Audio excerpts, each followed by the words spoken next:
So, Like Dreamer is a game that released this year in 2022 on PC exclusively through Steam. It was made by a single Japanese person who goes by the moniker Outside Danmaku, who has been making and releasing Dojin Bullet Hell games for about a decade, but as of 2019 he released his most recent one at the time, Cosmo Dreamer, on Steam for the first time, which is how I found out his games existed after a friend gifted me said game. Like Dreamer is this year's Outside Danmaku release, and it's a bit of a big crossover with all of his previous works, as most, if not all, the bosses are characters from his older games, namely the Redneck series of releases.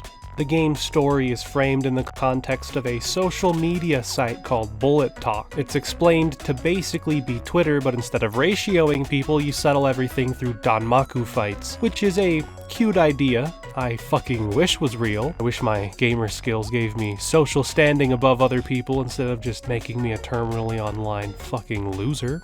But anyway, the site has a hierarchy in the form of a leaderboard, and the girl at the top of the leaderboard is referred to as the Queen. Our protagonists are three girls who started spreading rumors and talking shit about said Queen, meaning everybody on the whole site is now out to get them. They now have to fight to the top, overthrow the Queen, and get the heat off of them as quickly as possible. This setting is how, in lore, the creator got to bring back a lot of his old characters from his old games. They're users on the site, giving a pretty solid in-world excuse for the characters to interact. It's especially nice to see Moo, the playable character from his previous game, Cosmo Dreamer, is one of the main bosses. When you beat her, she even mentions how she was supposed to win because she was the protagonist beforehand. It's cute little details like that I enjoy in games like this where the story super does not fucking matter. So anyway, once you beat the Queen, the girl you played as takes her rightful place as the new Queen, gets high off of her fame, and then proceeds to get banned for misconduct. It's a cute little framing device that works for this kind of game really well. Visually, the game consists of hand-drawn art done by Outside Danmaku himself, who I follow on Twitter.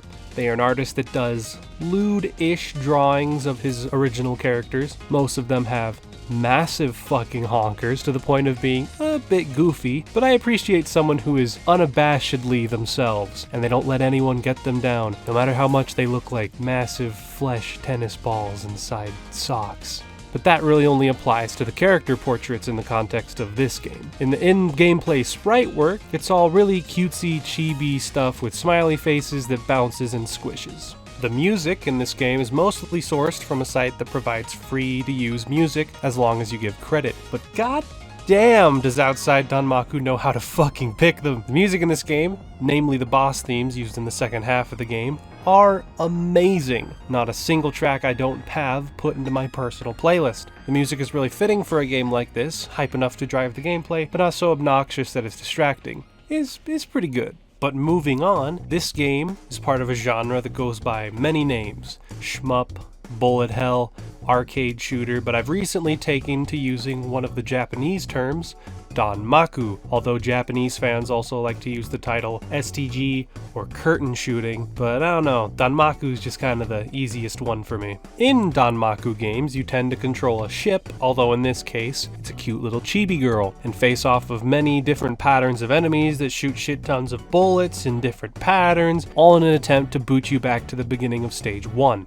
Danmaku games are a genre inseparable from arcade game structure. You get some lives, you get some bombs as a limited resource to screen clear when things get too hectic, you can score points to get more lives and do game-specific mechanics to get more bombs, but largely, that's it. It's now you versus the game until the credits roll, with little to no downtime, which is mainly why these games tend to be only 30 or so minutes long, because can you fucking imagine doing something this intense for more than 2 hours max? When you do end up starting the game, you get to select one of the girls, all of which are unique with different speeds, primary weapons, secondary weapons, and bomb types to choose from. I personally tend to pick either Yurikoko BAAC or Alice AAAC. I'm not really a fan of Yujako because her shot types are a lot more obtuse, but she's more for higher level technical players anyway. This playthrough I went Alice AAAC, which you can see here in the bottom right corner. Once you've selected your character, you'll be taken to the stage select screen. Like Dreamer specifically uses a classic Mario or Kirby type structure with a level select overworld where you can tackle stages one by one in your selected difficulty. So you can kind of take the game bit by bit so you aren't so overwhelmed with a full game run all at once. And it's a structure I greatly appreciate. As fun as it is to sit down and resource manage your lives and bombs to try to make it through one of the hardest genres imaginable, it's nice that Like Dreamer lets you go back to stage select and recuperate for a second. Lives are per stage and don't carry over. This is unique to Danmaku games made by outside Danmaku because most other Danmaku games don't operate like this. I particularly like how you get to choose your difficulty per stage, so if the stages later on are starting to get too overwhelming, you can just turn it down a notch down to your level. Also, something this game gets right that so many other Danmaku games fail at is that easy mode is not brain dead. You're still engaging with the mechanics, they're just less important to survival and progression, but it isn't brain dead baby easy like certain Cave Danmaku easy modes are. Like Dreamer, much like any other Danmaku game, has some unique scoring and bombing mechanics that you can engage with to get more out of the gameplay loop. First off, we have grazing, where when a bullet gets close enough to the player hitbox, they get points for it, and it also fills the fever meter a little bit. This game also has a mechanic borrowed from other Danmaku games called point blanking, where when you attack an enemy from point blank range, you get point or damage bonuses. And in this game, it's points. All of this fills up your mental and fever meters. And from there, once your fever meter is filled, you either by getting enough points or grazing enough bullets, you can hit the bomb button to activate fever mode. Once fever mode is activated, it turns all the bullets currently on screen into points and boosts your damage by a pretty significant amount. When enemies are killed while you're in fever mode, the specific bullets that they shot out will also get turned into points. Meaning if you play super aggressively while in fever, you can get shit tons of points by just point blanking and clearing bullets near the top half of the screen. The best part about all this is if you get hit while you're in fever mode, you'll just exit fever mode and clear all the bullets off screen. Normally when you get hit, it'll automatically use one of your bombs. You can also just cancel fever mode by pressing the bomb button while in fever mode. This game has bombs. They're signified by your mental level. You fill up your mental level by grazing and obtaining points, meaning that point blank is really helpful. Launching off bombs has no points penalty to my knowledge and mainly serves to give you invincibility frames while clearing bullets and dealing big damage depending on the bomb type your character has. When points are dropped, they show up as little heart icons that fall slowly to the bottom of the screen. Now, you obviously cannot collect all of those points while also dodging the barrage of bullets going on screen, which is why the game has a point of collection mechanic. When you fly your character up past a certain point on the screen, all of the points that are still on screen will be magnetized to you, which also motivates you to play very aggressively on top of all the other mechanics that motivate you to be higher up on the screen and in the brunt of the action at all times. Now, this may leave you to be asking, why the fuck do points matter? Well, in classic arcade games, they tend to be important, not just to measure how large your virtual dick is, but also to get lives. Once you get a certain amount of points at defined intervals, you get extra lives, which means you get more chances to play aggressively, which allows you to get more points. It's a self-feeding gameplay loop. I really like the way Like Dreamer has all these little mechanics that play into each other in really satisfying ways. It means it's really fun to replay and master because once you get a feel for all the mechanics and how you can chain them together to get big points, to get big lives, to do big damage, it's really satisfying. Once you've beaten all the stages and cleared the final boss, you get access to the extra stage, a stage that throws everything in the kitchen fucking sink at you, and it's where the true final boss of the game resides. Clear that, and you've finished Like Dreamer. Or have you? See, there's this little option in the main menu called Trial Mode. This is where the main content of the game is once you clear it in the normal mode. Here you get access to modes like Trial Tour, where you get to beat a stage, then select which stage of the next two to do next, and keep going until the final boss. From there you unlock Boss Rush, which The bosses of the games are probably the best part of the game, so of course you want to do them back to back. Then you get access to the all-stage tour, where you play through all 9 stages in the game, back to back. Lives and points and mental level and fever meter carry over from stage to stage, basically turning this game into ye old arcade games of yore. But what if I told you that isn't even the best mode? The best mode in this game, and the one I spend the most time replaying, is speedrun mode. Speedrun mode is basically all stage tour, but with a twist. In the game, it throws enemy barrages at you with a set timing, usually in time with the music, synced up all nice. But in speedrun mode, as soon as you clear a set of enemies, it'll fast forward the stage until the next set of enemies spawn, meaning there is